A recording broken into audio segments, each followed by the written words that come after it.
इनको आज पीटूंगा जरूर, कम से कम 50 झापड़ मारूंगा इनको, बस कैमरा बंद हो जाए।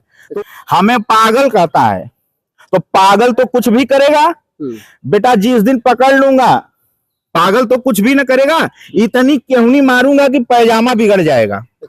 साथियों नमस्कार, आप देख रहे हैं भी न्यूज इंडिया। इस समय काशी नगरी वाराणसी में है। वाराणसी में आज हमारे साथ है सुभाषपा के प्रदेश प्रवक्ता है और कहीं ना कहीं इनकी बातें इन दिनों काफी खलबली मचा रखी है और किन बातों के लेकर ये आज एक पत्रकार के बीच बहस हो रहा है। क्या बातें हो गई कि आनंद तिवारी आज एक पत्रकार से जो है तो घुमा फिराकर उनके बीच काफी विवाद खड़ा हो गया है। सबसे पहले स्वागत है। धन्यवाद विमलेश जी, कैसे हैं? ठीक है सर, अपना थोड़ा सा हाल बता दीजिए। हम तो ठीक नहीं हैं। एक पागल पत्रकार हमारे पीछे पड़ गया है। पत्रकार को पागल कहने क्या सही है? आप भी पत्रकार हैं, कहीं आपके सम्मान में कोई कमी आई हो आज तक? कभी नहीं आई ना। जितने भी हमारे पत्रकार हैं, पत्रकार चौथा स्तंभ होता है, मैं बड़ा सम्मान करता हूं, लेकिन एक तथाकथित पागल पत्रकार हमारे पीछे पड़ गया है। आज हम आपके चैनल के माध्यम से जब आपने चर्चा कर दिया तो बधाई दे रहे हैं। यह बात जो है, विवाद की शुरुआत जो होती है वो नौकरी को लेके होती है। पहले जब विवाद में देखता था हमारे दल के खिलाफ झूठी बातें, झूठा प्रचार प्रसार, हमारे राष्ट्रीय अध्यक्ष माननीय ओम प्रकाश राजभर जी के साथ झूठा प्रचार प्रसार, अरविंद जी के साथ झूठा प्रचार प्रसार, अरुण जी के साथ झूठा प्रचार प्रसार, तो मैं इन चीजों को देखता था और मुझे ऐसा लगता था कि ये कहीं ना कहीं से आहत है तथाकथित पत्रकार। और एक दिन जो है हमारे राष्ट्रीय अध्यक्ष जी सर्किट हाउस में आए थे। सर्किट हाउस में ये इंटरव्यू करने पहुंचा, थोड़ा उनके पास समय का अभाव था, वो इंटरव्यू नहीं दिए। उसके बाद से ये हम बाहर बरगद के पेड़ के नीचे खड़े थे, वहां मिला। हमने बस यही कहा कि पत्रकार हो अगर तो पत्रकारिता ढंग से करो, जबान संभाल के बात करो। उनके पास समय नहीं था, उन्होंने इंटरव्यू नहीं दिया, तो ऐसे नहीं बोलते। क्या उन्हीं बात को लेकर आज विवाद खड़ा हो गया है? सुनिए, हमने इतना उसको समझाया तो हमने कहा दिक्कत क्या है, तो उसने ये कहा कि सबसे पहले तो आपको मैं बताऊं, मैं सुहेलदेव भारतीय समाज पार्टी के कार्यालय में टेलीफोन ऑपरेटर था।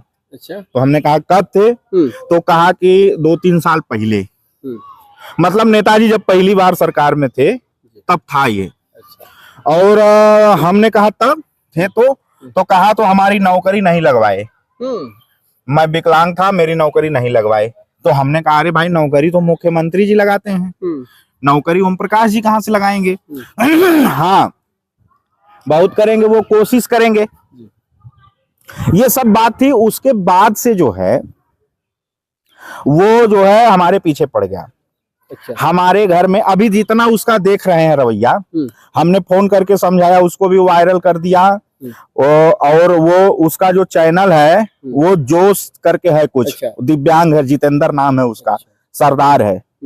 और उसके बाद जबरदस्ती मेरे घर में घुसा, मैं बैठा था ऑफिस में, वहां देखिए उसको क्यों नहीं बोलता है कोई, उसको उसका दोनों हाथ नहीं है, इसलिए हम दया करते हैं। हमारे साथ के लोग जो है इसलिए दया करते हैं कि उसका हाथ नहीं है। जब वो परसों फील्ड में मैं था, जब मैच खेल रहा था, तो परसों फील्ड में जो उसने हरकत करी तो मैं माइंड मेकअप कर लिया था कि इनको आज पीटूंगा जरूर, कम से कम 50 झापड़ मारूंगा इनको, बस कैमरा बंद हो जाए। तो वो कैमरा बंद नहीं करता है, कैमरा बंद नहीं करता है। मैं गया भी, देखा, वॉच किया, वो कैमरा, वो लड़की है। अच्छा। एक तो लड़की ले उसके साथ रहती है, एक वही कैमरा चलाती है। तो भाई महिलाओं का हम लोग सम्मान करते हैं, हम छू नहीं सकते, तो हम उधर ताक भी नहीं सकते, लेकिन वो कैमरा बंद नहीं करता है। और ऐसे करके इधर भी विमलेश जी, मैं आपसे अपना दुख बता रहा हूं कि जब भी आप देखे होंगे तो आप यही देखे होंगे, मैं कभी उसके यहाँ चल के नहीं गया। वो कभी मुझे पकड़ लिया फील्ड में, कभी मुझे पकड़ लिया कचहरी पे, कभी पकड़ लिया डीएम ऑफिस के पास, कभी पकड़ लिया कमिश्नर ऑफिस के पास। वो शुरू हो जाता है कि ये आ गए प्रवक्ता, तो ये तो वो विवाद करता है। अभी वो इतनी बदतमीजी से मुझे गुंडा बोलता है वो। बदमाश बोलता है वो। मेरी आम शोहरत आप पता करिए कि मेरी आम शोहरत क्या है। हम शोषित, वंचित, दबे, कुचले, पिछड़े, पिछाड़े गए लोगों की आवाज बुलंद करते हैं। हमने कभी जीवन में गुंडाई बदमाशी नहीं करी। हमें पागल कहता है तो पागल तो कुछ भी करेगा बेटा। जिस दिन पकड़ लूंगा पागल तो कुछ भी न करेगा, इतनी केहूनी मारूंगा कि पैजामा बिगड़ जाएगा। जिस दिन पकड़ लूंगा। अब लिहाज पानी सर के ऊपर चला गया।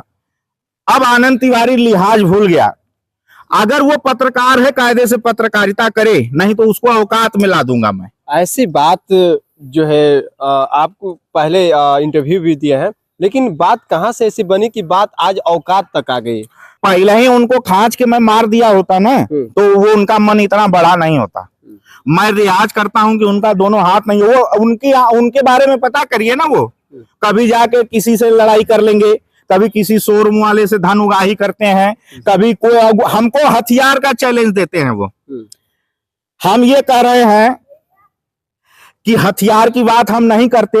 हम नेता आदमी हैं, हम मुद्दे की बात करते हैं, विकास की बात करते हैं, हम जनता के सुख दुख की बात करते हैं, जनता के जन कल्याण की बात करते हैं। हम हथियार की बात नहीं करते। लेकिन अगर वो हथियार की बात कर रहे हैं तो मैं एक सांस में जितना हथियार का नाम गिना दूंगा, मैं एक हाथ से जितने हथियार चला दूंगा, उनके खानदान में कोई देखा नहीं होगा, ना नाम सुना होगा हथियार का। कई मिनट चलेंगे डिबेट में, वो बैठा लीजिए डिबेट में विमलेश जी। मैं आपको अथॉरिटी दे रहा हूं। वो चैलेंज कर रहे हैं ना कि अरे डिबेट करके हमको हाथ है नहीं। हमको कहते हैं आम, देखिए मैं अंजना ओम कश्यप से बतियाता हूं, मैं प्राची पराशर से बतियाता हूं, मैं तमाम बड़े बड़े मीडिया लोगों से बतियाता हूं। ये तो मीडिया पे दिख रहा है ना, वो चलने वाली चीज है।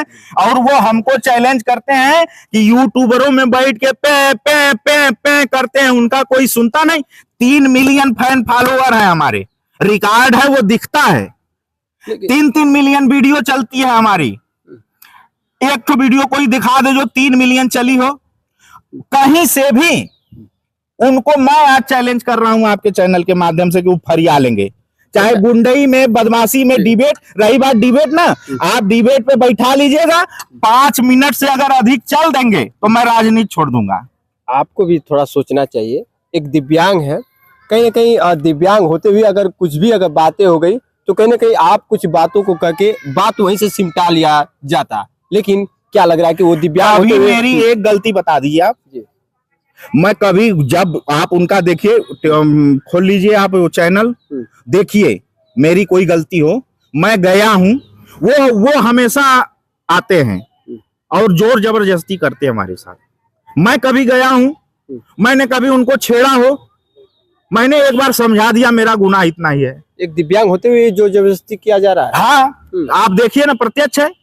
मैं भागता रहता हूँ पीछे पीछे, हमारे पिछवाड़े गांव कैमरा लेके घर घर। अब क्या करें, उनको मारेंगे नहीं ना।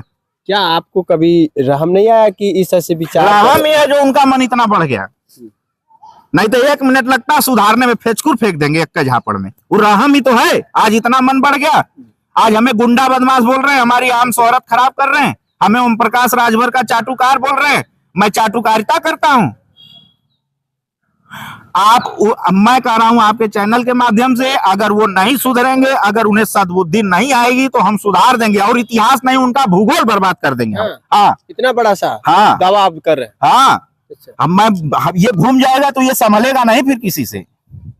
जिस दिन ये घूम जाएगा ये संभलेगा नहीं किसी से। लेकिन इसका जड़ नहीं पता चल पा रहा है, आखिरकार किन जड़ बताया तो इनको नौकरी को लेके, ये हमारे नौकरी की बात हो रही तो वो अपने मंत्रालय जो मिला ओम प्रकाश राजभर जी, उनसे लड़े ना। आपसे क्या मतलब? वही तो मैं कह रहा हूँ ना, राजभर जी से भी क्यों लड़ेगा? मैं नौकरी मुख्यमंत्री जी देते हैं, नौकरी उनके कैबिनेट के और उनके राज्य दर्जा के मंत्री तो देते नहीं। मंत्री जी तो मुख्यमंत्री जी नौकरी देंगे ना, नौकरी हम दे देंगे। हमारे पास पंचायत राज विभाग है, हमारे पास अल्पसंख्यक कल्याण है, हम नौकरी दे देंगे, दोनों में नियुक्ति करा देंगे हम। नौकरी मुख्यमंत्री जी देते हैं। ये इसीलिए ये आग बबूला हो गए कि ये मंत्री हैं, मंत्री थे, मेरी नौकरी नहीं लगवाए। मूर्ख आदमी ना है, आमर के खलस गोए तो काले मौसी पा लगी। मुंह मोटाई तो लोढ़ है ना, वही गलत फहमी है उसको। इससे कोई दूसरा मामला नहीं है, इसके अलावा कुछ भी ऐसा है तो वो बताए आए। वो आपके चैनल के माध्यम से बताए, वो अपने चैनल के माध्यम से बताए। इसके अलावा कुछ है तो